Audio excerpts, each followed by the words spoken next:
Fashion is a term used interchangeably to describe the creation of clothing, footwear, accessories, cosmetics, and jewelry of different cultural aesthetics and their mix and match into outfits that depict distinctive ways of dressing, styles and trends, as signifiers of social status, self-expression, and group belonging.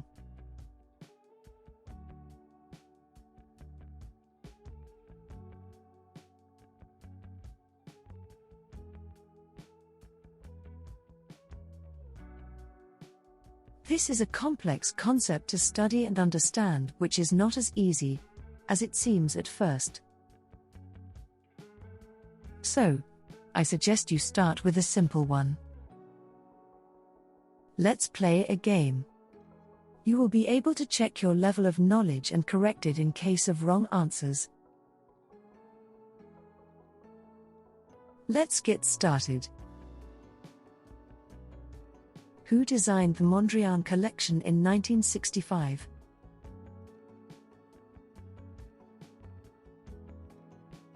In 1965, Yves Saint Laurent paid tribute to Mondrian by designing cocktail dresses that evoked the painter's abstract canvases.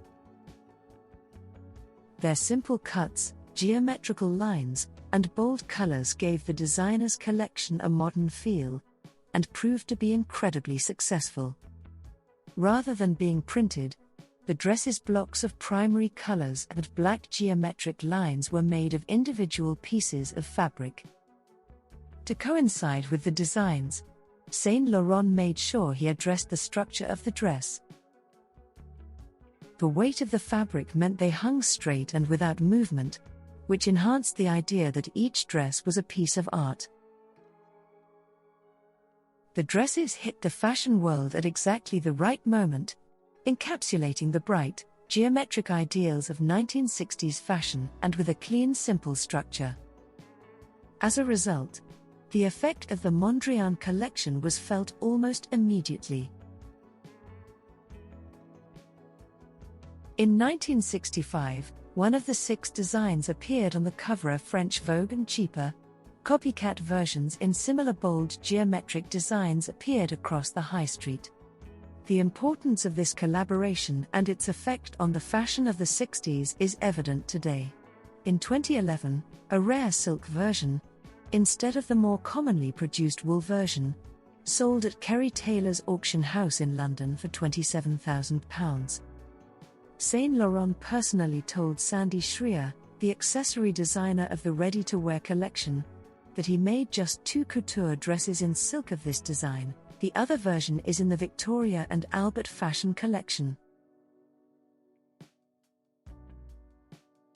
Who invented bias cut?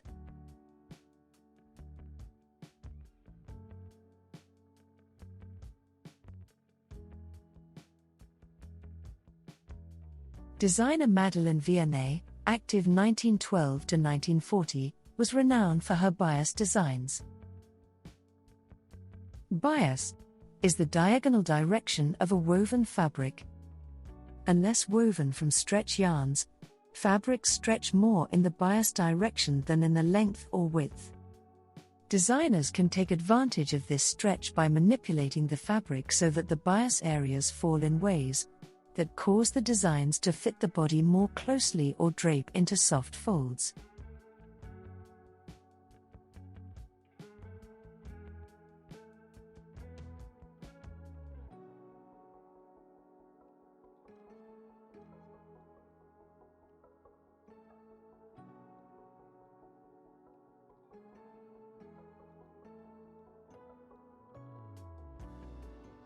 How old is Vogue?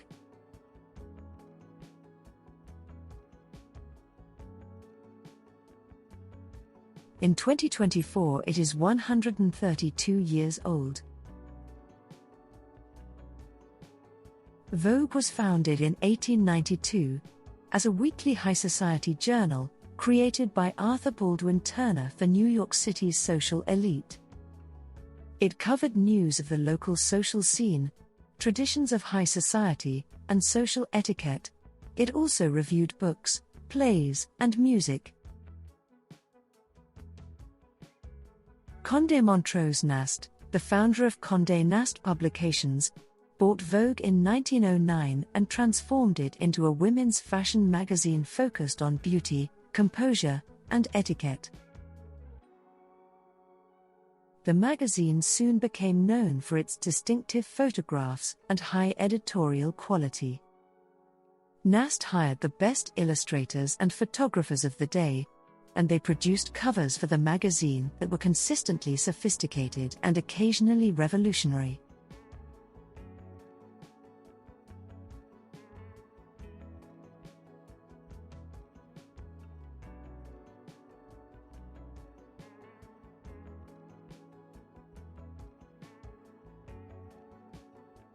When did Cristóbal Balenciaga open his first boutique? Balenciaga began when Cristóbal Balenciaga opened his first boutique in San Sebastián, Spain in 1918, which expanded to include branches in Madrid and Barcelona. When the Spanish Civil War forced the boutiques to close, he moved to Paris. Here, his success was almost immediate, with customers traveling across Europe risking their safety, during a wartime period, to see his designs. However, it was not until after the war that his inventiveness as a designer was fully realized. The lines of his designs were sleek and linear, moving away from Christian Dior's new look, which had championed the hourglass shape. The tunic shift, cocoon coat, and high-waisted baby doll dress are just some of the designs he created after the war.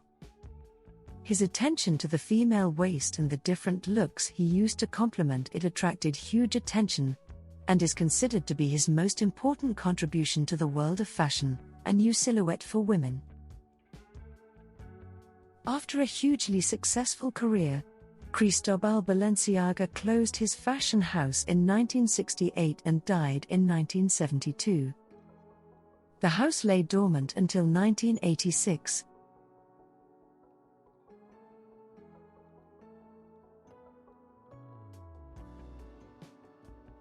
Who took over Dior after Galliano in 2012?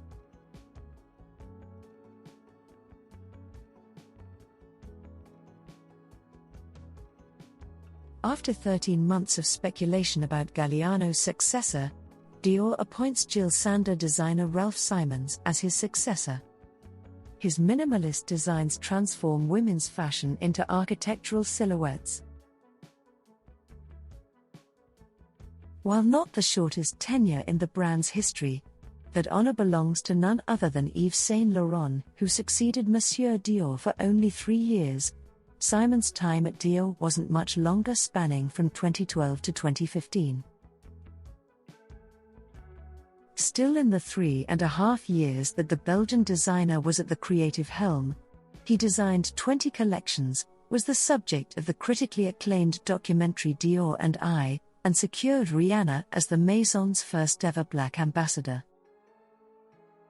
Though arguably overshadowed by John Galliano, whose over-the-top spectacle is the stuff of fashion legend, and current creative director Maria Grazia with her commitment to craft and ongoing feminist dialogue, Simon's tenure is more than worth a visit.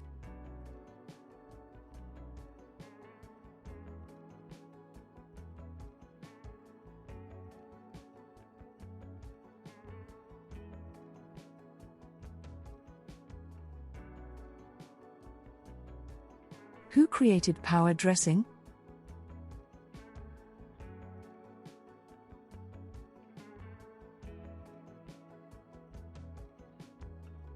Coco Chanel is credited with the earliest iterations of power dressing in 1925, with tweed suits known for combining a tight skirt and a collarless button-up jacket, typically with a braid trim, metallic buttons and fitted sleeves. It is believed Chanel deliberately designed the first suit for women to adapt to a changing lifestyle among women, brought upon by World War I, which saw women entering more male-dominated spaces. The first suit for women, it had traditionally masculine elements, including the color. The tweed material was commonly used in men's sportswear and the structure of the jacket itself. Chanel's suits helped give women a more authoritarian appearance while remaining elegant, allowing them to complete important work while being also comfortable.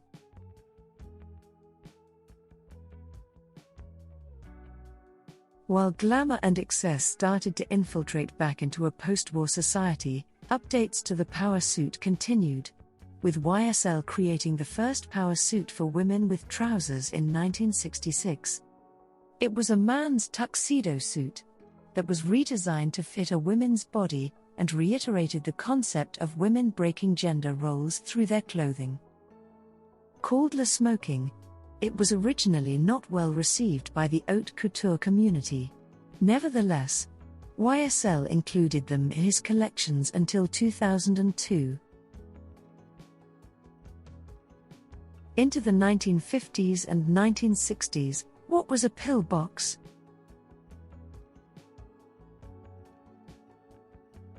Made famous by Jacqueline Kennedy, the pillbox was a brimless hat that she wore regularly. The modern woman's pillbox hat was created by milliners in the 1930s and gained popularity due to its elegant simplicity. Pillbox hats were made out of wool, velvet, organdie, mink, lynx or fox fur, and leopard skin, among many other materials. They were generally designed in solid colors and were unaccessorized, but could include a veil. Jacqueline Kennedy, First Lady of the United States from 1961 to 1963, was well known for her signature pillbox hats, designed for her by Halston, and was wearing a pink one to match her outfit on the day of her husband United States President John F. Kennedy's assassination in Dallas. Thanks for your watching, and waiting for your fashion questions. Your Valerie.